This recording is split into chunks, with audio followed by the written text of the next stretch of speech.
Gold just printed the kind of tape that rewires the market's memory, and the official world will act like it was just another noisy year-end session. Spot gold has been trading up in the mid-$4,400s, with today's range roughly in that $4,475 to $4,550 neighborhood, and that alone should tell you something. When an asset is up on the order of 70% in a year and still refuses to meaningfully give it back, you're not watching a normal trade anymore. You're watching a regime try to change without permission. And here is the part most people miss. A gold reset doesn't need a press conference. It doesn't need a treaty. It doesn't need some big headline that lets everyone get positioned calmly. A real reset shows up first in plumbing, financing, delivery windows, spreads, inventory categories, hedging pressure, because that's where price discovery actually lives when stress shows up. And if one specific set of signals keeps tightening while the crowd is staring at the spot quote, the next 2 weeks can go from profit-taking to forced buying fast. That's what we're going to map today, with levels that matter, a near-term timeline, and the one metric you can watch that tells you whether this is a controlled retest or the start of the kind of squeeze that gaps through your comfort zone. And that's where the real pressure starts. A reset is a loaded word, so let's strip it down to mechanics. A reset is not gold goes up. Gold goes up all the time. A reset is when the market begins treating gold as something closer to monetary collateral than a speculative commodity. And that change gets embedded into behavior. How banks finance it, how reserve managers accumulate it, how dealers hedge it, how futures curves price time, how physical supply gets pulled across borders, and how risk departments decide what they will and will not carry into the next reporting period.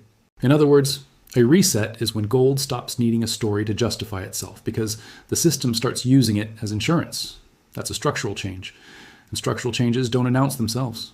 They creep in through constraints. They show up as small frictions that keep repeating until the price has no choice but to adjust. But that's not the part that matters. The part that matters is the hidden detail. The spot price can look calm while the structure underneath is screaming. So if you want to know whether a reset is actually forming, you don't ask whether gold is up today.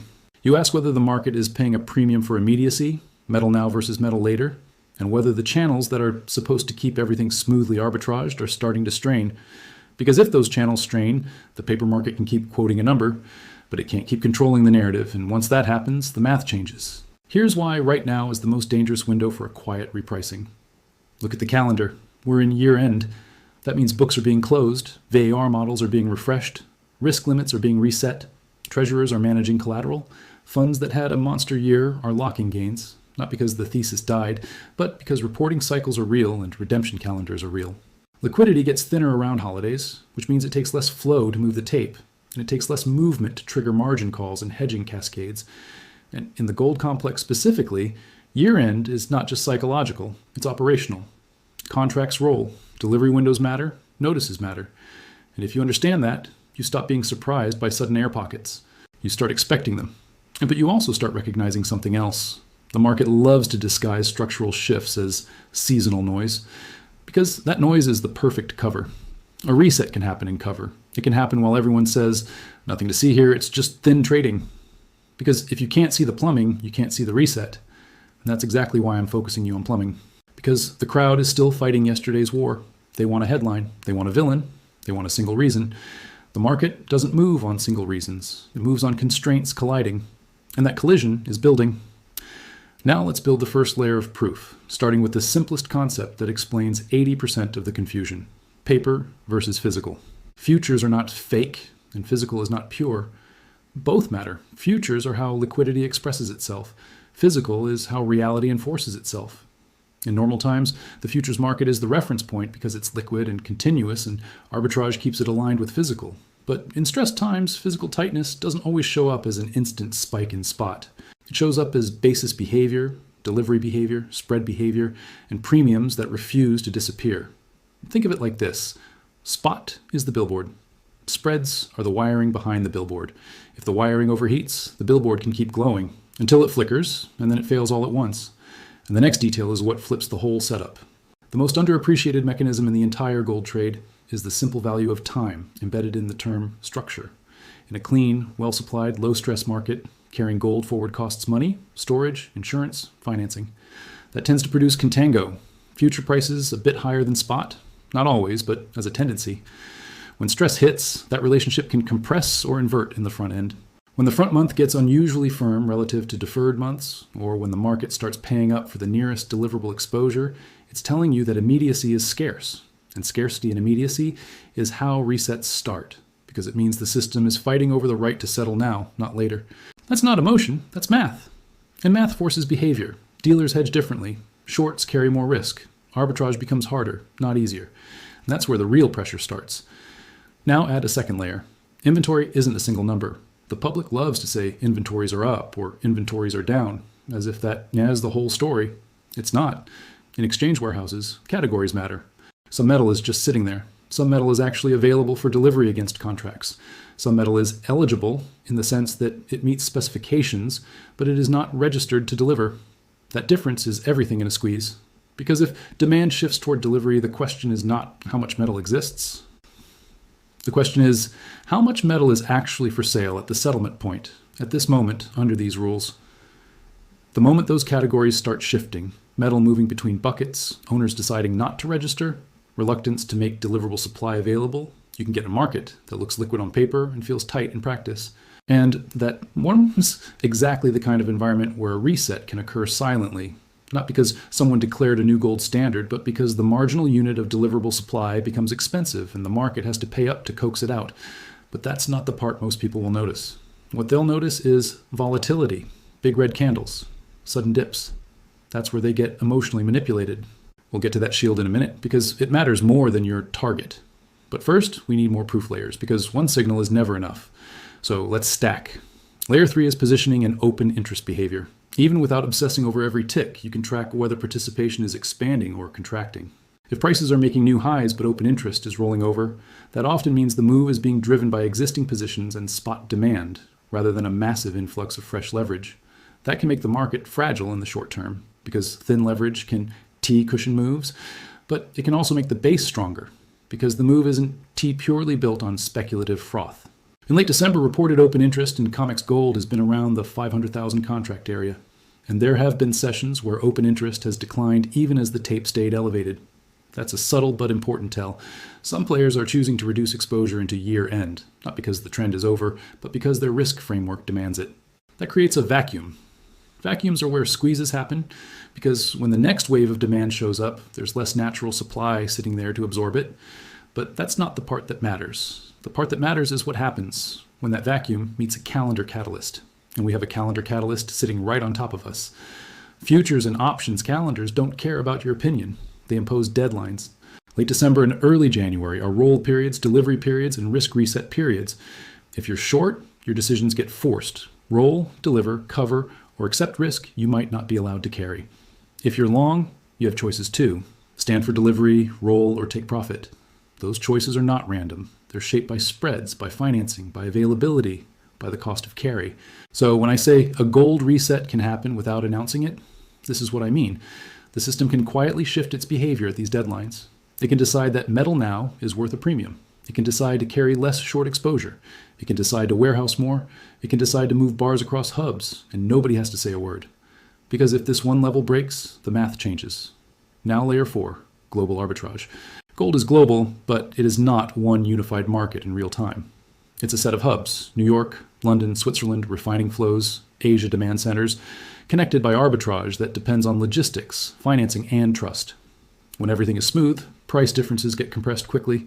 When things are stressed, those differences can persist long enough to matter, and they pull physical flows across the world. Here's the practical point. Sometimes the first clue of a reset is not a higher spot quote. It's persistent premiums in one region, persistent tightness in certain bar formats, and persistent frictions in moving metal from where it is to where it's demanded. That kind of friction doesn't show up in a tidy headline. It shows up as availability conversations, as delivery preferences, as refiners getting booked, as wholesalers quoting wider spreads. And when those frictions persist while the paper market keeps quoting a clean number, that's a divergence.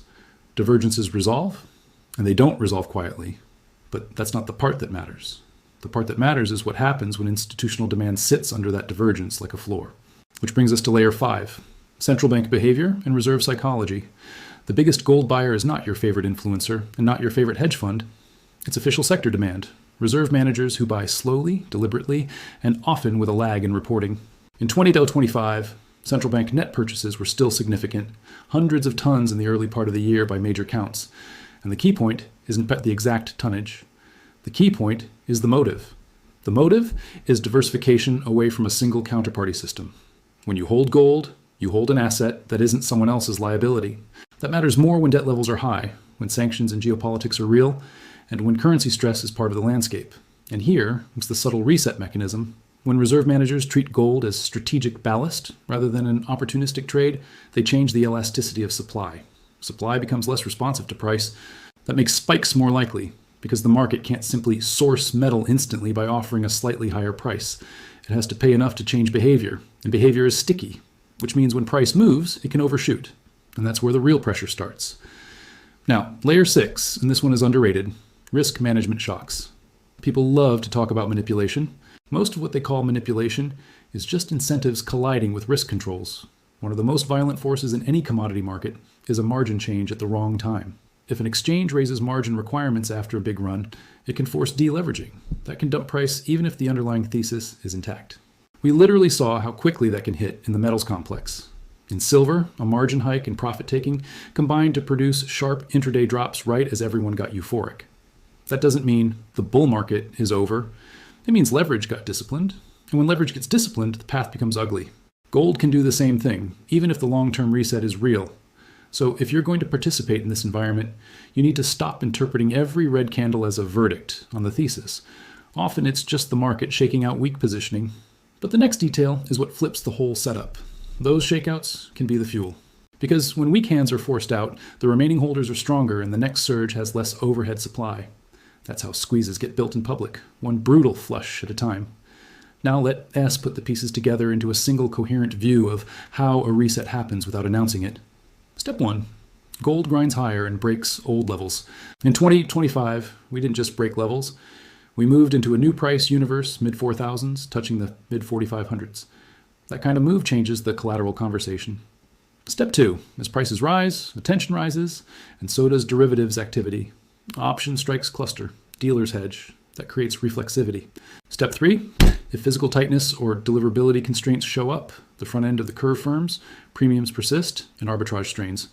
Step 4, institutional accumulation continues in the background, making supply less elastic. Step 5, year-end and delivery calendars force participants to make choices under constraint. Roll, cover, deliver, reduce risk. Step 6, a volatility event, often triggered by thin liquidity or risk control change, flushes the market. Step 7, instead of collapsing, gold holds key shelves. That is, when the market collectively learns a new rule, dips are bought because the system has started treating gold as necessary, not optional. That learning is the reset, no announcement required. And that's where the real pressure starts. Now, I want to make one thing very clear because this is where a lot of smart people get sloppy. A reset is not a straight line. A reset is a series of ugly steps. The price path can be violent even if the direction is correct. In fact, the more correct the direction, the more violent the path can be, because the market has to punish late leverage and punish emotional chasing. That's how it maintains order while repricing. And if you don't internalize that, the market will use your emotions against you. So before we get into what comes next, we have to talk about the mechanism that can accelerate this move quickly in the near term: options, reflexivity, and dealer hedging. You don't need a PhD for this. Here's the simple version. When traders buy call options, dealers who sold those calls often hedge by buying the underlying as price rises, because the options delta increases. If price rises into a cluster of big, open interest strikes, hedging flows can become self-reinforcing. Up moves force more buying, which pushes price up more, which forces more hedging. That's a gamma dynamic. It can create fast melt-ups, especially in thin liquidity. The key is that it's not news-driven. It's mechanical. It's math. And math doesn't care whether you believe it, but that's not the part that matters. The part that matters is what that math does when you pair it with a delivery calendar and year-end risk constraints. The risk is that it gaps, weekend gaps, holiday gaps, thin liquidity gaps, the kind of gaps that make you feel like you missed it and tempt you to chase at the worst possible moment. And that's where the market manipulates your psychology, not with conspiracy, with incentives. It makes you feel late, then it punishes late entry with a fast pullback, then it resumes higher. That whipsaw is how it transfers money from emotional participants to disciplined ones. And that's the part that matters. So here's your psychology shield, because without this, none of the mechanics help you. You need to separate trend signal from noise. Trend signal is the market defending higher shelves over time, maintaining higher highs and higher lows across weekly closes, and showing structural demand that absorbs sell-offs. Noise is the intraday spike, the holiday dip, the thin liquidity wick, the one scary headline that hits when the book is thin. The market will use noise to make you abandon the trend signal. It will do it in 3 predictable ways. 1, it will create a sharp drop right after euphoria, making you associate buying with pain. 2, it will create a sharp rally after you sell, making you associate selling with regret. 3, it will oscillate around obvious levels, like big, round numbers, because it knows humans anchor on them, and it knows stop orders cluster there. This is why you cannot base your decision-making on feelings in a week like this. You base it on pre-decided levels, timeframes, and scenario logic. You decide what would confirm your thesis and what would invalidate it before the candle forms. Because when the candle forms, your brain stops being rational. It becomes defensive, and that's where the market wins, but that's not the part that matters. The part that matters is the one metric I want you watching over the next week or two, if you want to see whether this quiet reset is becoming a loud one. The front-end tension, the value of immediacy. Call it the front month versus deferred spread. Call it the basis behavior. Call it the way the curve behaves around delivery windows. You don't need to memorize every contract code. You need the idea. Is the market paying up for near-term exposure relative to later exposure, and does that persist? If the market keeps bidding the front end, that's a sign that metal now is being prioritized, which is exactly how physical constraints and collateral demand show up first. If that tension eases while spot drifts, that's a sign we're in a digestion phase. Scenario 1, controlled retest. If that tension tightens while spot holds or rises, that's when the pressure cooker is building for scenario 2. Because when immediacy becomes scarce, participants with short exposure feel time working against them. And when time works against you, you cover. And when you cover into thin liquidity with dealer hedging leaning the same way, price can jump shelves. That's a reset behavior. No announcement required. Now let's connect this to macro without turning it into an essay. The macro backdrop matters because it determines what gold competes with. A weakening dollar environment and shifting expectations around rates change the opportunity cost of holding gold. Geopolitics matters because it changes the value of assets that carry counterparty risk. Debt matters because it changes the credibility premium investors demand. But here's the key. Those macro drivers don't have to get worse for gold to keep repricing. They just have to remain uncertain enough that institutions prefer insurance. Gold is insurance. And insurance gets repriced not when disaster happens, but when the probability distribution shifts and people stop trusting the old assumptions. That's happening in slow motion. And slow motion moves are exactly the ones that end in fast motion because complacency builds and leverage builds and then a constraint hits. The constraint could be something as simple as year-end positioning, or a delivery window, or a margin change, or a sudden wave of physical demand from one region that disrupts arbitrage, or a policy signal that nudges the dollar. Any one of those can be the spark. The fuel is already there, and that's where the real pressure starts. So what should you do with this? As a retail investor who demands logic and doesn't want hype, you build a checklist for the next 1 to 2 weeks, not a prophecy. Watch the $4,400 shelf as your first line. Watch the recent high zone around the mid-4,500s as the trigger area for squeeze behavior. Watch how pullbacks behave. Do they snap back, or do they grind lower and accept lower levels? Watch whether volatility spikes are met with buying or with silence. Watch whether bad news fails to push the price down, because when bad news stops working, the trend is stronger than the narrative. And watch that front-end tension metric. If immediacy keeps being bid, the reset thesis is alive even if the spot quote chops sideways for days. Confirmation looks like stability on dips, strong closes, and repeated reclaiming of shelves. Weakening looks like failed reclaim attempts, acceptance below $4,400, and a curve that relaxes while spot drifts lower. That's your map. And now for the part that keeps you sane. Even if you believe every word of the reset thesis, the market can still rip your face off in both directions. It can drop hard on profit-taking and margin pressure, then rebound violently. It can surge into a high, lure in late buyers, then pull back sharply just to test conviction. That volatility is not proof you were wrong. It's proof that participation is crowded and that the system is recalibrating. The question is not, will it be volatile? It will be. The question is whether the volatility is producing higher shelves over time or breaking them, and that's the difference between signal and noise. If you can hold that distinction, you stop being easy prey. But that's not the part that matters. The part that matters is that most people will not hold that distinction, which is why the reset can happen quietly while the majority is still arguing about headlines. They'll be waiting for an announcement. The market will already have moved. It will already have repriced the collateral. It will already have forced behavior changes at the dealer level, the bank level, the reserve level. The reset will already be embedded. And when the crowd finally notices, they'll call it sudden. It wasn't sudden, it was structural. It was spreads and calendars and constraints doing what they always do. And if you want to be ahead of that realization, you don't need secret information. You need the right lenses and the discipline to not get emotionally mugged by the path. That's the whole game. One more thing before we close. Dante let the intensity of this narrative trick you into binary thinking. The world is not gold to the moon versus gold is dead. The world is scenarios with probabilities that shift. If scenario 1 plays out, you get pullbacks that offer retests, and the market builds a higher base into January. If scenario 2 plays out, you get a continuation push that can overshoot and then test you with brutal volatility. Both scenarios can exist inside the same month. The market can do both. Squeeze, then retest, then squeeze again. That's why your focus should be on levels and behavior, not on your ego. Your ego wants to be right. The market doesn't pay you for being right. It pays you for managing risk while being approximately right. And that's where the real pressure starts. So here's the quiet community cue near the end. Because this is how you stay sharp in environments like this. Don't be a headline tourist. Be a structure watcher. If you're the kind of investor who watches spreads, calendars, and behavior instead of getting whipped by the news cycle, you're already playing a different game than most of the crowd. Stay in that lane. Compare notes with other structure watchers. Keep your checklist, keep your time frame. And when volatility hits, and it will, ask one question before you react. Did the market break the shelf, or did it just try to scare me out of it? Because if you can answer that calmly, you'll see the reset forming in real time without anyone ever announcing it.